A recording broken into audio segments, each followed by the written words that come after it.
This is a 2019 Ram 1500 Limited, and it is the newest full-size pickup truck on the market.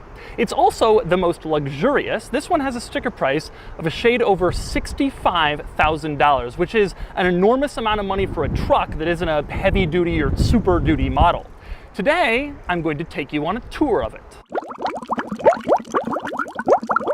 I've borrowed this Ram 1500 from Ram of Ontario here in Orange County, California, where they have a wide selection of new Rams in all sorts of different colors and trim levels and body styles. But I chose this one because it's the Mac Daddy, the top-end version, the one that people are really excited about in places where they wear cowboy hats to the grocery store. And just what makes it so special? Well, to start, this is a Ram, so that means big power. This truck has the optional 5.7-liter Hemi V8, which makes 395 horsepower and 410 pound-feet of torque. In the right configuration, that powertrain in this truck can pull almost 13,000 pounds, which is massive.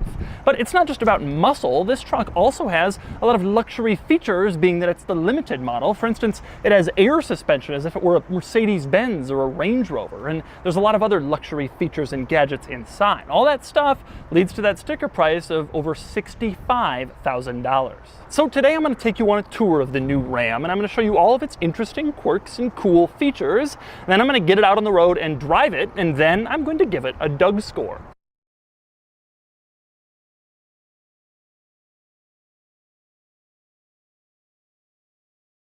Now I'm going to start the quirks and features on the inside of the new Ram Limited, where you climb inside and you're immediately greeted by some very upscale trim. You'll see it on the doors, the center console, and also on the dashboard. If you look closely, what you'll see is that this trim is designed to mimic stitching, even though it isn't stitched itself, but it is a very nice look. It almost looks like a chalkboard, and it also feels nice to touch. Now, next up, even though that trim is designed to mimic stitching, there's also a lot of actual stitching in this truck, and there are some rather unusual designs. On the door panel, you can see there's this odd little decorative stitching design, which is kind of interesting, but there's also another one on the center console around the word limited. There's this whole decorative design stitched into the console. It's the same story in back. On the rear door panel, there's this stitching decorative design, just like in the front, and on the back of the front seats, there is another decorative piece stitched in there so the rear passengers can enjoy their view of the stitching. The stitching goes so far that even the grab handles are leather wrapped and hand stitched.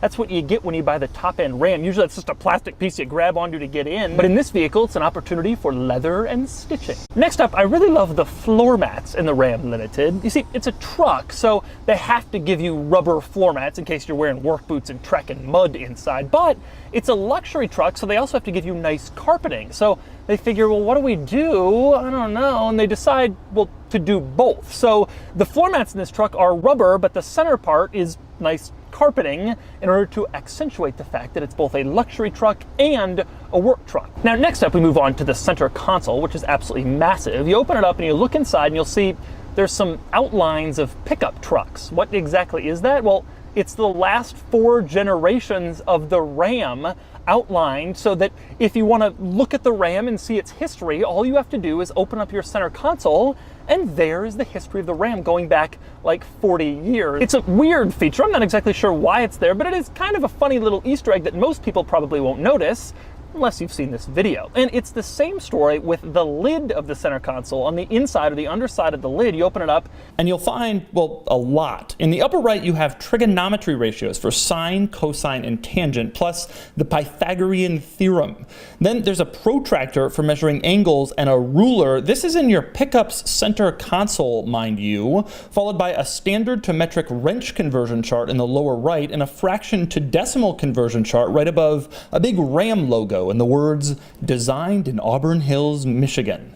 It's a lot of information in an unlikely place. And speaking of the brand logo, let's move on to the steering wheel, where you will see that the middle of the steering wheel, of course, has the Ram logo on it. Although it looks different from Ram logos in the past, this one appears to be more, I don't know, digital or modernized. It looks like a new face for the Ram logo. Now, it's worth noting one logo you won't see on this truck is the Dodge logo. For the last, I don't know, 7-8 years, Chrysler has been trying to convince people that Dodge and Ram are now different. This is technically only called the Ram 1500, and there's no longer a truck called the Dodge Ram. That's gone. Ram, according to Chrysler, is no longer the model name. It's now the brand name. It's supposed to be the truck brand in the Chrysler, Jeep, Dodge, Ram portfolio. And so technically, this truck is not the Dodge Ram anymore. It is the Ram 1500. Next, we move on to the gauge cluster in this vehicle, which is rather intense. Now, when you turn it on, it says limited right under the word Ram, so you know you got the most expensive Ram. You didn't skimp and get some chintzy lesser version. Now, take a look around that gauge cluster and you can see there is really a lot going on. You have the main dials that show the tachometer and the speedometer, and then they're sort of like connected in this cool way to the dials that show the temperature and the fuel gauge. It looks really cool, but there's also a screen in the middle, and so it really ends up being pretty busy in there. And another interesting item in the gauge cluster, if you go to vehicle settings and scroll through a few menus, you can see the engine's hours. If you'd prefer to measure the engine's usage and wear in hours rather than miles. As you can see, this one has been idle for 3 hours and moving for 3 hours, and maybe that's more useful to someone than how many miles it's gone. Now, next up, I mentioned that this truck has air suspension, and indeed it does. And not only does that improve the truck's ride when you're going over bumps, it makes it much smoother and softer, but it means that you can set the truck to various different ride heights. In fact, you have 5 different ride height options. Now, the interesting thing is Ram has named them in rather unusual ways. It's not just high and medium and low. Instead, if you put it in the highest possible setting, that's called maximum ground clearance air suspension. Makes sense. You put it in the next setting, it's called increased ground clearance air suspension, increased over normal. The middle one is rather unusual. That's called suitable for most situations air suspension. Not normal, not standard, but which air suspension are you in? Oh, I'm in suitable for most situations. Okay, you're good then, for most situations. The next one down, just below the middle setting, is called improved aerodynamics, and this is maybe the most interesting of the settings. When you're driving along in suitable for most situations, you just set it in that, and you cruise along and everything's fine. But you get on the highway and you get up to a certain speed, the truck will automatically lower itself one setting into the aerodynamic suspension setting for better fuel economy. This is a pickup truck that automatically lowers itself at a certain speed for better fuel economy. We're in a very different world of pickup trucks from just a few years ago. Finally, the lowest suspension setting at the very bottom is called lowered for entry and exit air suspension, and you can lower it for easier entry or exit. And you don't have to be in the truck to do that. Press this little button on the bottom left of the key fob and the truck will automatically lower to make it easier for you to climb inside.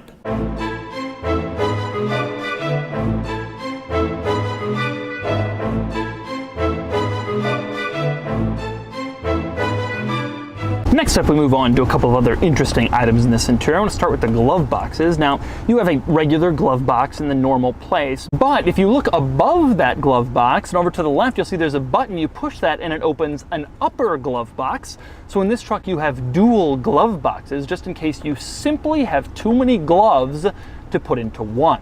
Another interesting item in this vehicle, now if you're towing and you're going down a hill, you'll probably want to go into a lower gear to take some of the stress off your brakes. Now in old trucks, you would put in the clutch and shift into a lower gear with the gear lever. In this thing, you just tap a little minus button on the steering wheel. If you've ever been looking for a good example of how trucks have gotten more luxurious and user-friendly over the years, there's all this stuff in the interior, but that may just be the best example possible. Next up, we move back to the center console for another interesting item. At the very furthest forward part of the center console, you can see there are 2 little pockets. Well, that is for cell phone holding. The one on the left is actually a wireless charger. You can just drop your phone in there and it will wirelessly charge. The one on the right is just for storage. But regardless of whether you're storing or charging, it's a good place to put your phone while you're driving so it's not on some flat surface so it flies around if you have to slam on the brakes quickly. Now, next up, we move on to the ceiling, but by the mirror, there are a couple of interesting items up here. There are a lot of buttons that open stuff. I'm gonna start with this button that says open rear close. You push that and the rear window opens right up. In a lot of older pickups, it's a manual sliding thing, and this thing, it's automatic. The 3 buttons to the left control the sunroof. This is a pickup truck with a panoramic sunroof. There are not too many pickup trucks that have that, but the craziest button up there is the one at the very back. It's a logo of a pickup with the tailgate down, and yes, if you push it, the tailgate automatically goes down. I know I'm gonna get emails from people that say, back in my day for a pickup truck, you pulled down the tailgate, you had to grab it and yank it down. It was a man's job. Well, now you can just push a button and it comes right down. Times have changed. Now, next up below the giant screen in the middle, you can see over on the right there are 2 switches to turn off the parking sensors. Now, interestingly, in this vehicle, you can turn them off individually, the rear and the front. You can turn them off separately from each other. This is actually a really good idea because if you're towing a trailer and you have the rear parking sensors on, every time you back up, it'll think you're about to hit your trailer and it'll beep like crazy. So you can shut off the rear and keep the front ones on because they're still useful. And since I've now mentioned the giant screen, I suppose we must talk about it. This is a 12-inch touchscreen that's in the higher end versions of the new 2019 Ram. It is absolutely massive. I think only Tesla in this industry has a bigger screen. Maybe the Volvo screen is about the same size, but it's huge, it's responsive to your touch, and it does just about everything. The screen hosts Uconnect, which is what Chrysler calls its infotainment system, and the previous version was really good, but this version is even better than that. It remains one of the absolute best infotainment systems in the industry, and this screen is a great way to display it. Now, as you might expect, there are a couple of interesting items with the screen. I'm going to start with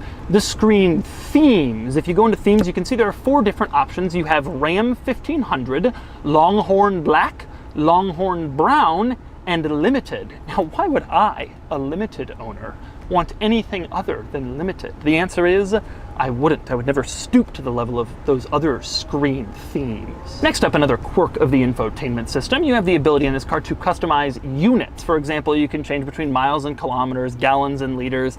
That's not all that uncommon. Most vehicles have that. The interesting thing about this one is when you go into customize speed, if you click on it, it then says below that speed. So it says speed and speed. But if you're still confused, you can press the little I on the right for information, and the information it provides you is the word speed.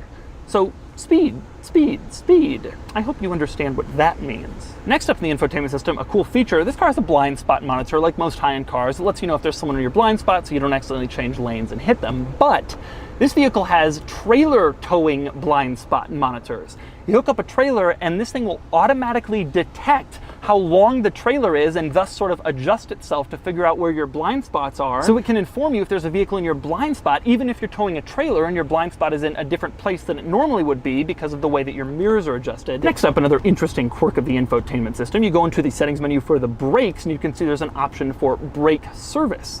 You click on it and it asks if you want to retract the parking brake so you can perform a brake service. That's because this car has an automatic electronic parking brake. Every time you put it in park, the parking brake goes on and it clamps down on the rear brakes. And so in order to retract the parking brake, you have to go into the infotainment system, press that, it will retract, and then you can change the brakes. That's pretty interesting. Next up, moving on to the navigation settings, which is home to some of the infotainment system's strangest quirks. I'm going to start with points of interest and specifically ATMs. If you click on ATMs, it gives you a list of banks to select which one you want your ATM at, and look at this list of banks. I believe it is comprehensive globally. There have to be 200 banks on here. Banks in India, Central Bank of Oklahoma, everything you can possibly imagine is on this list in case you want to search for your local bank ATM. The crazy part is, even after all those banks, it still gives you an option for other. So if somehow your bank doesn't appear on that list, you can still click other and get directed to other bank ATMs. And it's the same story with restaurants. You go into the restaurants menu in the infotainment system and you can scroll through an almost unending list of different types of food you can choose from if you want to see a nearby restaurant that serves precisely what you want. Interestingly, Swiss is on this list. What do they serve at a Swiss restaurant? Is it just like a normal restaurant, but cleaner? And everybody eats their dinner in 36 minutes precisely so they can go home and trim their hedges into an exact rectangle? The next interesting item in the navigation settings is vehicle icon. You can choose how you want your vehicle to be displayed in the navigation screen. You can choose between blue arrow, which isn't an arrow at all, red arrow, which is an arrow, yellow hexagon, or my personal favorite, Ram 1500.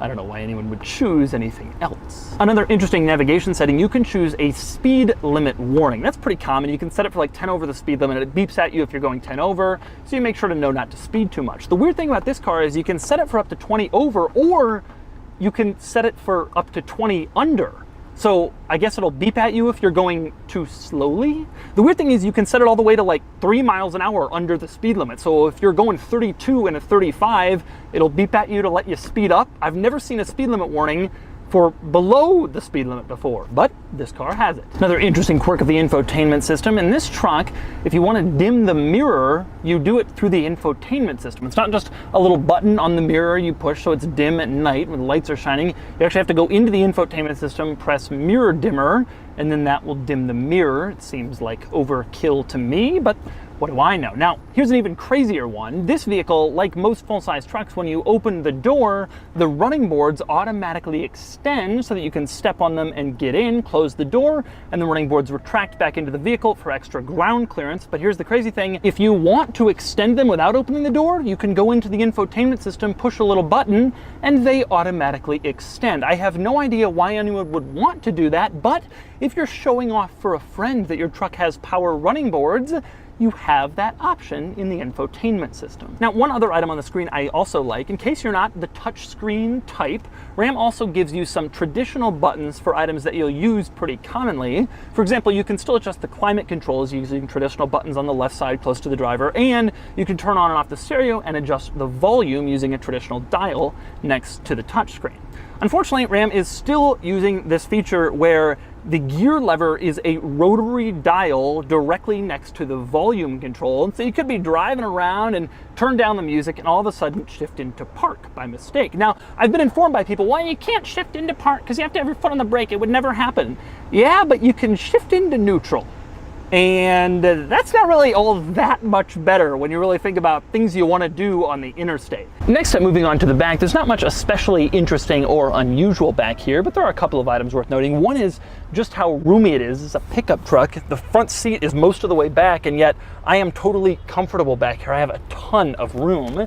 And on the subject of comfort, one other interesting thing, this truck has heated rear seats, pretty common in luxury vehicles, but it also has ventilated rear seats, which is not common in any luxury vehicles. In fact, you don't even get this on most Mercedes S-Class models unless you get really high-end versions and certain rear seat option packages, but you get it in the Ram 1500 Limited.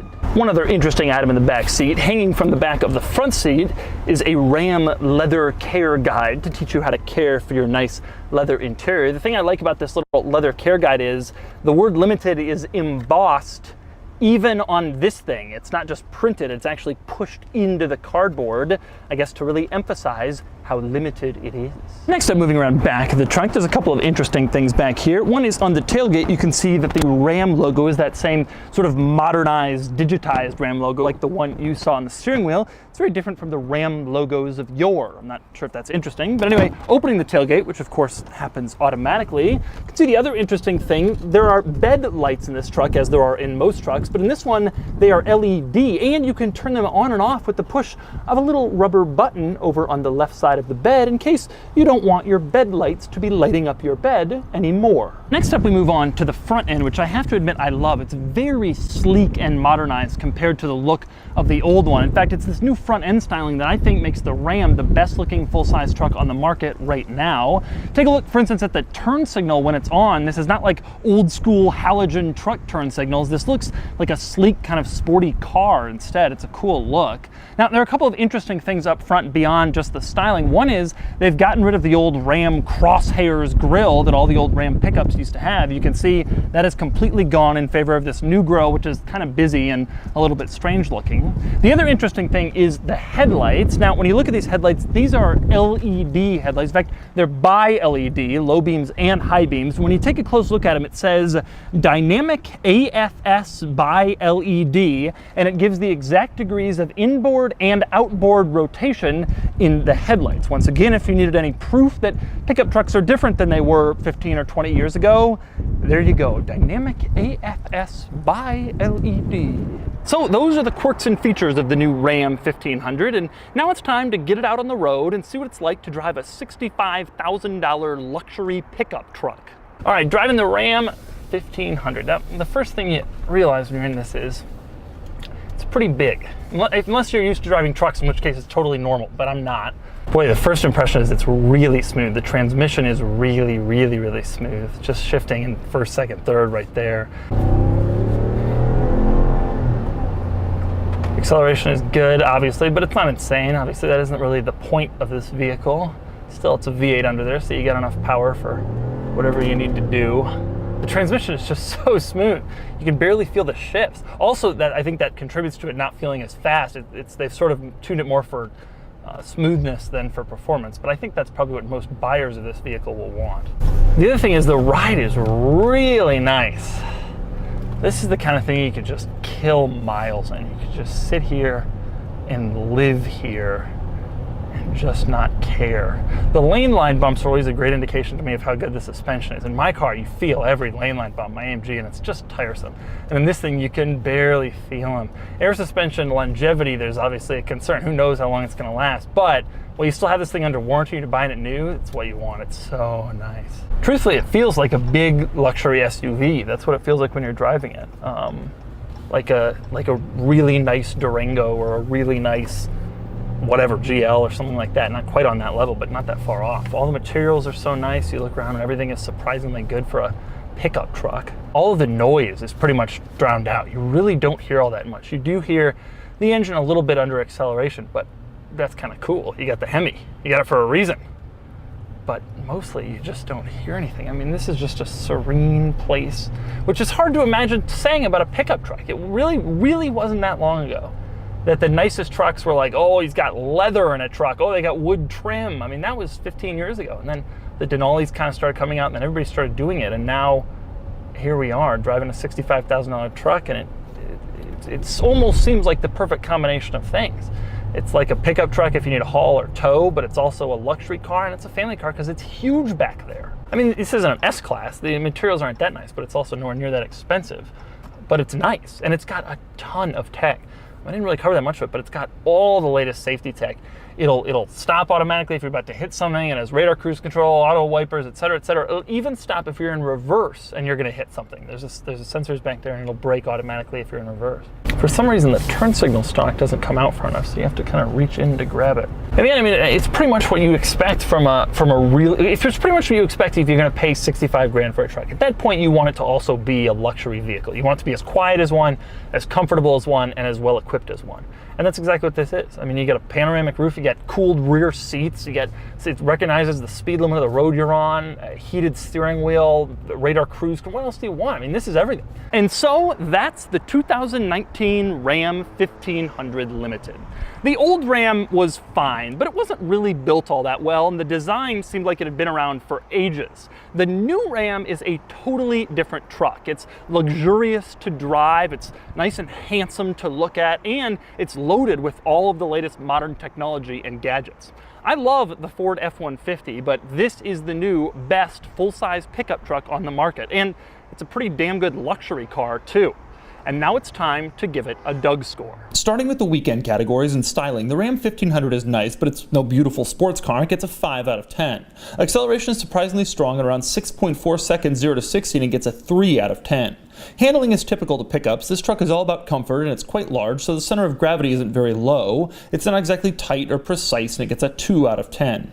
Fun factor 2 isn't really the point of this truck, and it gets a 1 out of 10. As for cool factor, it depends where you are, but the basic gist is that it's pretty cool to have a top-end truck like this, but otherwise it pretty much just blends in, and it gets a 3 out of 10 for a total weekend score of 14 out of 50. Next up are the daily categories, starting with features, and this truck is surprisingly well equipped for a pickup. It gets a 7 out of 10. Comfort is excellent, just shy of Range Rover territory, and it gets a 7 out of 10. Quality is good, the materials are surprisingly nice, but of course shoppers will be a little leery of Chrysler reliability, and with good reason, so we'll see how that goes. For now, it gets a 6 out of 10. Practicality is strong with a huge back seat and a big bed in back, and it gets an 8 out of 10. Finally, there's value. This truck is an amazing combination of a heavy-duty hauler, a high-tech new car, and a luxury vehicle, so it's a great value. But with that said, it's still a $65,000 truck, so it's not going to get an ultra-high score here, and indeed it gets a 7 out of 10 for a total daily score of 35 out of 50. Added up, and the Doug score is 49 out of 100, and here's how it ranks against some other big pickups I've reviewed. This thing is in a different league than the Nissan Titan. It's far better, and it's a bit better than the F-250 Platinum, unless you need that truck's heavy-duty towing or hauling capabilities. But the Ram can't reach the Raptor, which scores impressively well in daily and weekend categories, though the Raptor has a hefty price premium over the Ram.